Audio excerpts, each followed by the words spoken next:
नमस्कार. मी ॲडव्होकेट किशोर पाटील. जाणून घेऊया कायदा या आपल्या यूट्यूब चॅनलवरील पुढील व्हिडिओमध्ये आपले स्वागत आहे.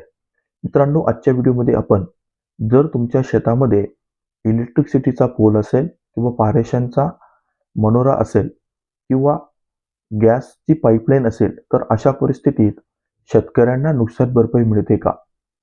तसेच काही असत्य बाबी आणि सत्य बाबी याबाबत देखील माहिती घेणार आहोत. कारण शेतकऱ्यांच्या मनात अनेक प्रकारचे गैरसमज हे निर्माण झालेले असतात. त्या गैरसमजांचं देखील निराकरण आजच्या व्हिडिओतून आपण करणार आहोत. मित्रांनो, व्हिडिओला सुरुवात करण्या अगोदर तुम्ही जर आजपर्यंत आपलं चॅनल सबस्क्राईब केलं नसेल, तर ते चॅनल आज रोजी सबस्क्राईब करा. जेणेकरून मी देत असलेली कोणतीही अपडेट ही तुम्हाला व्हिडिओच्या माध्यमातून मिळत राहील. मित्रांनो, आपण आपल्या यूट्यूब चॅनलवरती कायदेशीर माहिती, शासन निर्णय, शासन परिपत्रक आणि विशेष करून शेतकऱ्यांसाठी जे काही महत्त्वाचे निर्णय महाराष्ट्र शासन घेतं, तर त्याची माहिती शेतकऱ्यांपर्यंत पोहोचवणं याबाबतची माहिती देखील आपण यूट्यूब व्हिडिओच्या माध्यमातून शेतकऱ्यांपर्यंत पोहोचवण्याचं काम करत असतो. त्याचप्रमाणे आजच्या व्हिडिओमध्ये आपल्याला एक कमेंट्स आली होती. त्या कमेंट्सनुसार आजचा हा व्हिडिओ आपण घेत आहोत. त्या कमेंट्समध्ये असा प्रश्न होता की नुकसान भरपाई देण्याचे निकष कसे असतील आणि कोणत्या परिस्थितीमध्ये शेतकऱ्यांना नुकसान भरपाई ही मिळत असते. तर मित्रांनो, आजच्या व्हिडिओला महत्त्वाची गोष्ट म्हणजे अशी की तुमच्या शेतामध्ये जर इलेक्ट्रिसिटीचा पोल आला असेल किंवा महापारेषणचा मनोरा किंवा त्याचा खांब उभा असेल, तर अशा परिस्थितीत प्रत्येक शेतकऱ्याला त्या जागेच्या मोबदल्यामध्ये नुकसान भरपाई ही दिली जाते. परंतु काही लोकांना हे अधिकार माहीत नसल्यामुळे किंवा त्यांनी स्वतःहून जर त्या ठिकाणी अर्ज सादर नाही केले किंवा त्यांनी जर स्वतःहून त्या ठिकाणी दाद नाही मागितली, तर कंपनी किंवा शासन हे त्या शेतकऱ्यांना कोणत्याही स्वरूपाची नुकसान भरपाई स्वतःहून देत नाही. म्हणून त्यासाठी आपल्याला 2 कायदे महत्त्वाचे जे आहेत ते माहिती असणं गरजेचं आहे. एक म्हणजे भारतीय टेलिग्राफ कायदा 1885 आणि इलेक्ट्रिसिटी ॲक्ट 2003. या 2 कायद्यांनुसार शेतकऱ्यांच्या शेतामध्ये जर इलेक्ट्रिसिटीचा खांब असेल किंवा शेतकऱ्यांचं ते काम करत असताना जर काही नुकसान झालं असेल, तर त्या स्वरूपाची नुकसान भरपाई ठरवण्याचे हक्क आणि अधिकार हे संबंधित जिल्ह्याचे जिल्हाधिकारी यांना या 2 कायद्यांनुसार प्रदान करण्यात आले. आता महत्त्वाचा विषय असा आहे की नुकसान भरपाई जर द्यायची असेल तर त्याच्यासाठी निकष काय?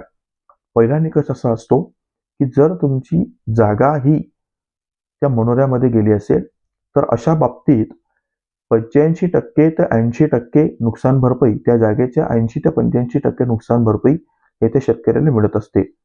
त्यानंतर त्या जागेमध्ये जर तुमचे काही पीक उभं असेल, तर अशा परिस्थितीमध्ये संबंधित कृषी अधिकारी आणि महसूल मंडळ यांच्याकडनं तो पंचनामा केल्यानंतर त्याची नुकसान भरपाई ही ठरवली जाते.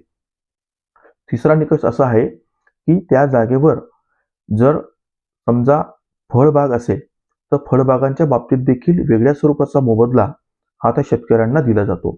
आणि चौथा आणि महत्त्वाचा निकष असा आहे की तारेखालची जी लाईन असते, म्हणजे समजा तुमच्या शेतामधून फक्त तार गेले असतील, तर त्या तारेचे 15 ते 25% नुकसान भरपाई हे तुम्हाला महाराष्ट्र शासनाकडनं ही प्रदान केली जात असते.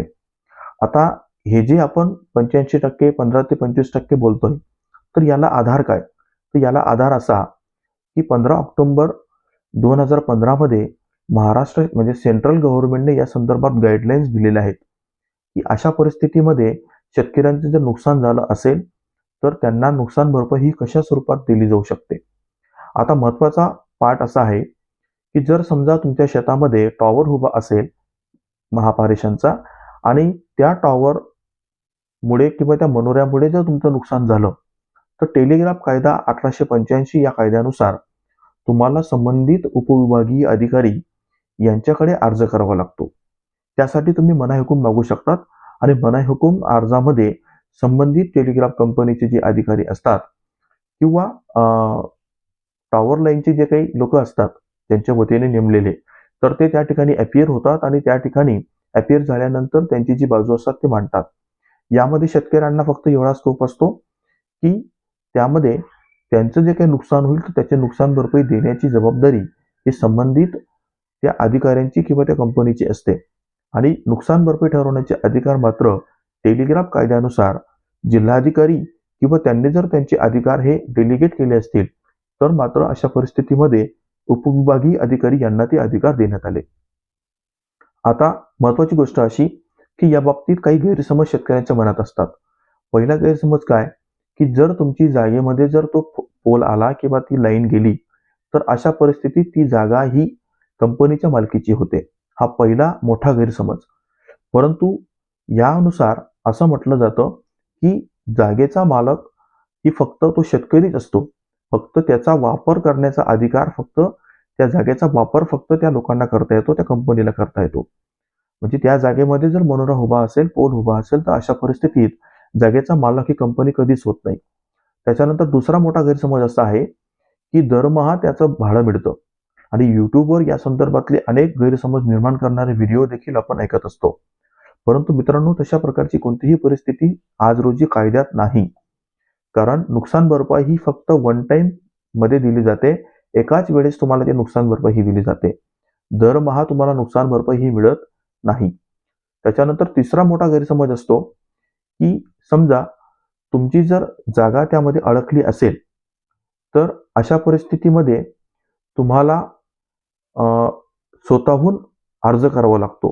काही लोकांना वाटतं की ती नुकसान भरपाई ही शासनाकडून ऑटोमॅटिकली येते किंवा तुमच्या खात्यामध्ये ते पैसे जमा होतात. परंतु परिस्थिती तशी नाहीये.